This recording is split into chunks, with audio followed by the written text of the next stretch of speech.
Guys, there's this trend on Instagram that's going on, and people are tagging these pieces called missing pieces.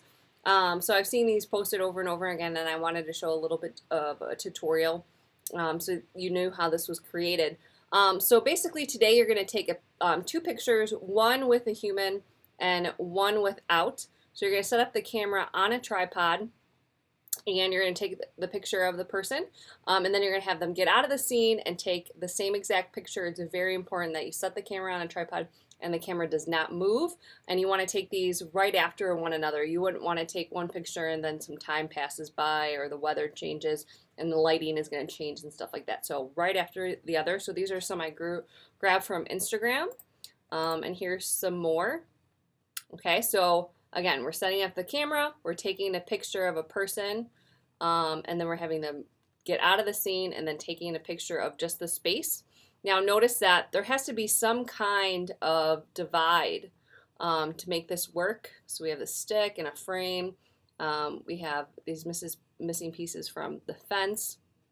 Okay, it looks really nice when there is a really harsh kind of line for you to be able to basically erase and merge those places together. So think about that when you're taking your photo. So again, use your tripod. You're taking a photo of a human, and you're not moving the camera. You have them get out of the photo and then take it again. And then tomorrow we're going to be opening up these photos in Photoshop and then masking that top layer using a paintbrush with black to delete areas. And then if you accidentally delete too much, you could always bring back that top layer by painting it white. So we're not going to make a permanent deletion. We're actually just going to use a mask so you can kind of bring back and get rid of some of the areas. And then I wanted to show you some of these source images that I found. So these are some artists that posted their pictures, but then also their before and after. So this is them on a chair and boosting up their foot with a brick. And then they took a photo of the empty space without them, and then this is their final picture. This was a compilation of several images, so we have, this is the final one, and you can see that it was tons of images kind of merged together, so that was really getting advanced there. Okay, so I'm going to use the artist image here, and I'm going to merge these two and show you probably how she attempted this. So I'm going to go to Photoshop, and then I'm going to go to File, Script, and then I want to load files into Stack. And what that means is that I'm taking multiple images and I want them to load in one canvas and then load them as layers. So I'm going to do that, and then it's going to ask me to pick the files, like where are these files that you want to load. So I'm going to go to Browse, and here's my image 1 and image 2, and I'm going to open them up and say OK. And then it's going to load them together. Okay, now I want the human to be on top, so I'm going to click and drag them above. And then I want to make this a mask. So I'm going to go to the Japanese flag, as I would call it, but it's just the mask icon. And it's now putting a mask on here. So if I took the paintbrush and then I started painting with black, notice that it's getting rid of that. And then we can see that there. And if I screw up like I did purposely fully here, I can switch back to white and I can bring back anything that I want to. So this image is kind of small. I just took it off the internet just to show this example. So I'm going to hit Command 0 so the image takes up the whole frame. Now before I get started, I actually want to make sure that they're stacked directly on top of each other. So what I'm going to do is I'm going to select this top image and I'm going to bring down the opacity.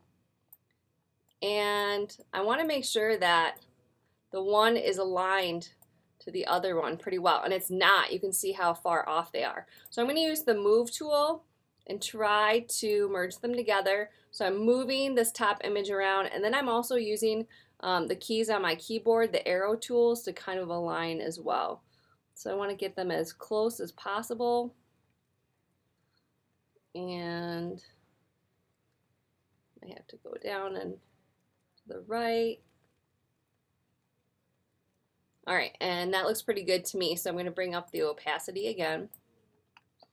And so now I'm going to make sure that the mask is selected, and I'm going to select black and my paintbrush. And notice up here I can change the size of my paintbrush and the hardness. So the hardness is, do I want it to be fuzzy around the edges, or do I want to have a harsh edge? So you're going to pick those two factors, and then you're going to start erasing. Now notice the problem with this is that when I start going over here, there should be a shadow underneath her, right? Because she's like floating in the air, and you would want to have a shadow.